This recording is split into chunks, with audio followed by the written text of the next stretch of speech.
On October 26, 1825, thousands gather across New York to witness the grand opening of the Erie Canal, a 363-mile waterway connecting the Hudson River with Lake Erie. It is a moment that transforms not just transportation, but the future of America itself. The Erie Canal makes New York City the nation's greatest port, and helps turn the state into what would forever be known as the Empire State.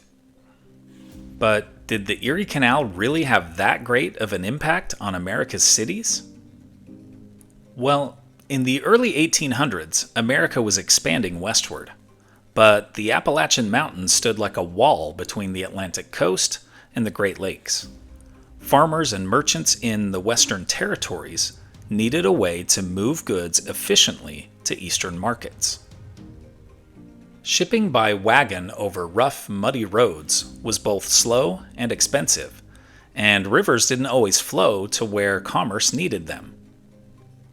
That's when an ambitious idea took hold: to dig a man-made waterway across the state of New York, linking the Great Lakes to the Atlantic Ocean through the Hudson River. The plan was bold and met with skepticism. Many politicians and engineers thought it was impossible.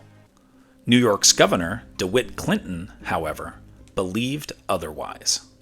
He pushed the project forward, earning both admiration and ridicule, with critics mockingly calling it Clinton's Ditch. But Clinton understood the potential. He knew the canal could make New York the commercial gateway of the continent. Not only that, Clinton recognized that because of a break in the Appalachian Mountains, upstate New York was the only place in the eastern U.S. where such a canal could be built. Construction began in 1817. It was a massive undertaking, as there were no modern machines like steam shovels and very few trained engineers. Most of the work was done by hand, using picks, shovels, and horse-drawn carts. Immigrant laborers and local farmers dug through swamps and forests and used gunpowder to blast through solid rock. Over 8 years, the workers carved out a channel 40 feet wide and 4 feet deep, rising more than 500 feet from the Hudson River to Lake Erie. Along the way, 83 locks were built to lift and lower boats through changing elevations.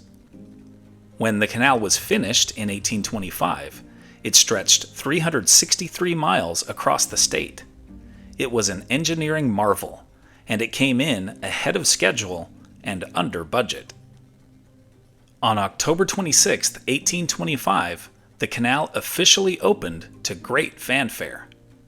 Governor Clinton boarded a packet boat called the Seneca Chief in Buffalo.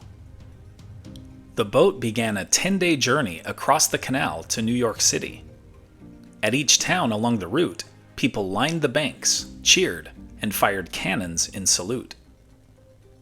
When the Seneca Chief reached New York Harbor, a grand ceremony was held. Clinton poured a barrel of water from Lake Erie into the Atlantic Ocean in a symbolic act known as the Wedding of the Waters. The Erie Canal was an instant success. It cut transportation costs by more than 90% and reduced travel time between Albany and Buffalo from 3 weeks to just 6 days. Farmers in the Midwest could now ship their goods to New York City quickly and cheaply, and manufactured goods from the East could reach Western markets. The canal also encouraged new towns, farms, and industries to grow along its route. It changed the movement of people and products and helped make New York City the busiest port in America. Without the Erie Canal, it's possible that another port, perhaps New Orleans, with its ideal location at the mouth of the Mississippi River, would have eclipsed New York City as the nation's primary port. The Erie Canal's impact on Chicago was also immense, helping to transform the city from a small outpost into a major commercial hub.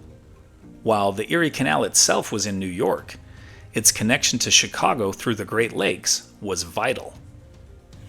The success of the Erie Canal later led to the construction of the Illinois and Michigan Canal, which connected Chicago to the Mississippi River. These and other canals created direct routes that significantly lowered shipping costs, boosted trade volume, and fueled population growth. This economic boom allowed Chicago to overtake St. Louis as the dominant city in the region, and set the stage for its rise as a railroad and manufacturing center. The Erie Canal was hailed at the time as the eighth wonder of the world. By linking the Great Lakes with the Atlantic, it united regions, opened trade, and helped fuel America's growth. The canal would later be enlarged and modernized, but its impact on the country has never faded. 200 years later, the Erie Canal remains a symbol of innovation and perseverance, and a reminder of how one ambitious idea can reshape a nation's destiny. Here are other events that happened today in history. In 1775, King George III rejects the Olive Branch Petition and declares the colonies in open rebellion. In 1776, Benjamin Franklin sails for France to try to enlist support in the Revolutionary War.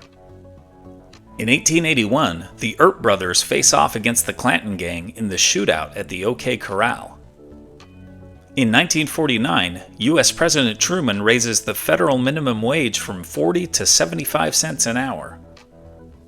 In 1967, during the Vietnam War, U.S. Navy pilot John McCain is shot down and captured.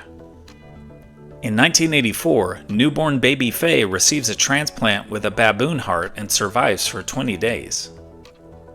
In 2022, Mexico's Congress votes to abolish daylight saving time, ending the practice in the country.